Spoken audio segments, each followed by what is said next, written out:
बरेच मित्र फोन करतायत. बरेच काही कार्यकर्ते ज्यांच्याकडे आपले नंबर असतात ते फोन करतात. ते म्हणतात की रोजगाराबद्दल कुणी चर्चा करायला तयार नाही. नोकर भरतीच्या संधी तरुण पोरांना कधी मिळणार? मुलींचे लग्न राहिले, त्यांनी शिक्षण घेतलंय परंतु त्यांच्याकडं डिग्री असून सुद्धा नोकऱ्या मिळत नाहीत. याच्याबद्दल कुणीही चर्चा करत नाही. राज्यात तर आरक्षणाचं वातावरण सुरू आहे. संघर्ष सुरू आहे. हक्काचं मिळालं पाहिजे. परंतु वय निघून गेल्यानंतर करणार काय? खरं तर त्यांच्या प्रश्नांनी मला सुद्धा प्रश्नार्थक चिन्ह कसं असतं हे त्यांच्या त्या प्रश्नावरूनच लक्षात आलं. परंतु एक गोष्ट लक्षात घेतली पाहिजे, आरक्षणाचा प्रश्न महत्वाचाच आहे, त्याच्यासाठी तुम्ही लढा द्याच. परंतु सोबत बऱ्याच कुठं नोकऱ्यांच्या जागा निघाल्यात का ते तपासा. कारण जोपर्यंत तुम्ही नोकरीच लागणार नाही तुम्हाला आरक्षणाचा काय फायदा होणार? तुम्ही पूर्ण शिक्षणच घेणार नाही मग आरक्षणाचा उपयोग काय? 75 वर्ष झाले देशाच्या स्वातंत्र्याला आणि एससी आणि एसटी साठी परफेक्ट आरक्षण आहे. परंतु आजही 2023 मध्ये डिसेंबर महिन्यात तुम्ही जर फक्त राज्याचा आणि मोठ्या शहरांचा जर फक्त सर्वे केला, आजही 50-60% जनता ही त्या समाजाची आजही स्लम मध्ये आहे किंवा झोपडपट्ट्यांमध्ये राहते. आजही गोरगरीब आहेत. याचा अर्थ ज्यांना 100% आरक्षणाचा लाभ मिळाला पाहिजे त्यांना सुद्धा अजून त्यांच्यापर्यंत पोहोचलेलं नाही, हे सुद्धा वास्तव आहे. बाकी ओबीसी आणि इतर तर बहुत दूर की बात आहे. मग या सगळ्या गोष्टीचा जर विचार केला, वय निघून गेल्यानंतर आपण कितीही संघर्षाच्या गप्पा केल्या तर त्याचा काय उपयोग होणार आहे का? आज खरं तर सरकारने किती खाते त्यांच्याकडं सगळ्यांचंच खाजगीकरण करून टाकायचंय का? त्यापेक्षा राज्यामध्ये वेगळ्या वेगळ्या विभागाच्या खात्यांची जर भरती केली तर त्यांच्या तरुण पोरांच्या तरुण पोरींच्या आयुष्यात सोन्याचे दिवस किंवा आनंदाचे तरी कमीत कमी दिवस येतील की नाही? मी माझ्या मित्रांचे ते आणि सारखं फोन करतात. आपण एक सामाजिक चळवळीचे कार्यकर्ते असल्यामुळं आणि खास करून बहुजनांच्या हितासाठी आपण काम करत असल्यामुळे त्यांचा प्रश्न आपल्याला विचारणं साहजिक आहे. पण आपण सरकार नाही आणि आपण सरकारमधले घटक सुद्धा नाही. ज्यांच्या हातात सत्ता आहेत, सत्तेच्या चाव्या आहेत, ते याच्या विषयावर बोलायलाच तयार नाही. आज सगळ्या समाजाची खरं तर जातनिहाय जनगणना झाली पाहिजे. आम्हाला आकडेवारी कळली पाहिजे. इथून सुरुवातीचा संघर्ष असला पाहिजे. तो कुठेतरी मागं पडताना पण दिसतोय. आज तरुणांचे प्रश्न फार भयानक आहेत. काल परवा तुम्ही त्या दिल्लीमध्ये काही लोक घुसले, 100% निषेधारी आहे, पण त्याच्यातून पोलिसांना अजून काहीच मिळालं नाही, बातम्यातून कळतंय. त्या पोरांच्या आई वडिलांची ज्यावेळेस टीव्हीला मुलाखत झाली, ते आरोपी आहेत, त्यांनी गुन्हा केलेला आहे, परंतु ते का गेलेत तिथं?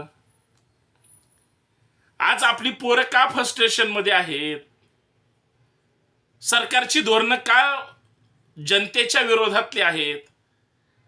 मग सरकारने सगळ्यांनाच त्या ठिकाणी चांगलं वाटावं असे कसे कोणते निर्णय घ्यायचे? हे सगळे प्रश्नच आहेत ना. पण त्याच्यात एक प्रश्न महत्वाचा आहे. पोराचं शिक्षण झालंय, आई वडील काबाड कष्ट करतात. कुठल्याही गावचं उदाहरण घ्या बरं का. तुम्ही विदर्भातल्या एखाद्या गावातल्या खेडेगावातल्या कुटुंबातलं उदाहरण घ्या, मराठवाड्यातल्या घ्या, पश्चिम महाराष्ट्रातलं घ्या, तिकडं कोकणातलं घ्या किंवा मुंबईचं घ्या. ज्यांच्या हातावर पोट आहेत ना त्यांनाच झळ बसते पोचते. याचा अर्थ श्रीमंत फार खुश आहेत अजिबात असं काही नाही. प्रत्येकाचे दुःख वेगळे वेगळे ठरलेले आहेत. तरुण पोरं पुरी, एखादा साहेब असतो बाप, एखाद्या खात्यामध्ये असतो, चांगली मस्त पगार असते, तोनी काय पैसे पण कमवून ठेवले असतील, पण त्याचं पोरग बियाणं जर बघितलं ना, एक नंबरचं दारुडं जुगारी असतं, कुठेही पैसे घालवणार असतं.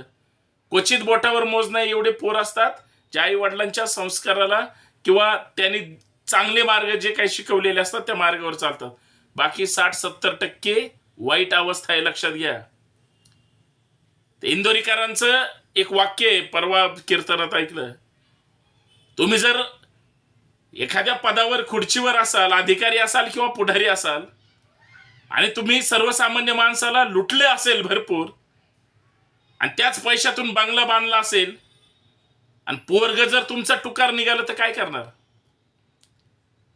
पोरग टुकार निघालं म्हणजे तुम्ही बांधलेला बंगला सुद्धा ते काही दिवसातच, वर्षातच काय होईल त्या घराचं? लोकांच्या तळतळाटून तुम्ही ते सगळं मिळवलंय ना.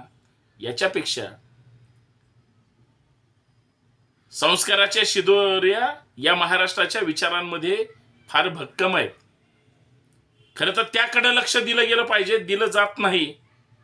आणि तरुण, खास करून माझी चर्चाच तरुणांबद्दल आहे की जोपर्यंत त्यांना योग्य मार्गदर्शन मिळत नाही, पोरं सोशल मीडियामुळं, फालतू विचारधारेमुळं आणि कर्मठ किंवा अत्यंत टोकाची भूमिका काहीतरी घेतल्यामुळं जे मूळ त्यांना काहीतरी करायचे ते सोडून ते भरकटत चाललेत.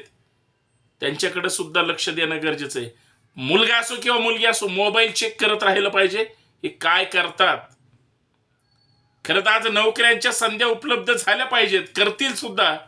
राज्याचे कारभारी काय तसेच गप्प बसणार नाहीत. पण नाही केलं तर त्यांना प्रश्न सुद्धा विचारला पाहिजे. वेळ पडली तर सगळ्या बेरोजगारांनी एकत्र मिळून एखादा मोर्चा काढला पाहिजे, हरकत नाही. सरकारला जाग आणली पाहिजे की नोकर भरती करा. राज्यात रोज वेगळे वेगळे प्रश्न निर्माण होतात, सगळेच प्रश्न सुटतात असं नाही. पण जे भाकरीचे आहेत, जे सुखाचे आहेत, जे हाताला कामाचे आहेत, ते प्रश्न सरकारने तरी सोडवले गेले पाहिजेत. जर नाही सोडवले तर मग तरुणांवर वाईट सवयी, व्यसनं आणि फक्त फालतूगिरी करण्यात त्यांची आयुष्य निघून जातील, आणि हे दुर्दैवी असेल. तरुणांची काळजी याच्यासाठी वाटते की एक पिढी बेकार किंवा बर्बाद झाली म्हणून सगळ्याच पिढ्या बर्बाद झाल्या पाहिजेत का? आता अजिबात नाही. सगळे पुढारी, नेते, सगळ्या संस्था, संघटना हे सगळं स्वतःचं बघतील, समाजाचं कधी बघितलं जाणार? समाजाचं जरी बघितलं तरी ते न्याय हक्काच्या लढाया शेवटपर्यंत लढू शकत नाहीत. एखादा उठतो आणि तो काहीतरी चांगलं करतो, इथपर्यंत ते सौख्य सामावलेलं आहे. त्याच्यामुळं माझे हात जोडून विनंती याच्यासाठी, प्रशासन काय करेल नाही तर नाही करेल, तुम्ही मात्र प्रशासनावर लक्ष ठेवा. वेगळ्या वेगळ्या विभागात जर नोकऱ्याच्या त्या ठिकाणी संधी उपलब्ध झाल्या, आरक्षण मिळेलच पण नोकरी पण मिळाली पाहिजे. कारण नोकरी मिळाली तरच छोकरी मिळेल, आणि छोकरी मिळाली तरच समाधान कुटुंब वत्सल म्हणून निर्माण होईल, समाधान लाभेल. आणि मग ते सुख जे आई वडिलांच्या चेहऱ्यावर असतं ते फार मोठं असतं. गावगाड्यातल्या समाजाला एकच गोष्ट पाहिजे, मुलं चांगली निघाली पाहिजे आणि त्यांच्या हाताला काम मिळालं पाहिजे. बाकी सुख ते सहज शोधतील. खरं की नाही? धन्यवाद. जय जिजाऊ, जय शिवराय.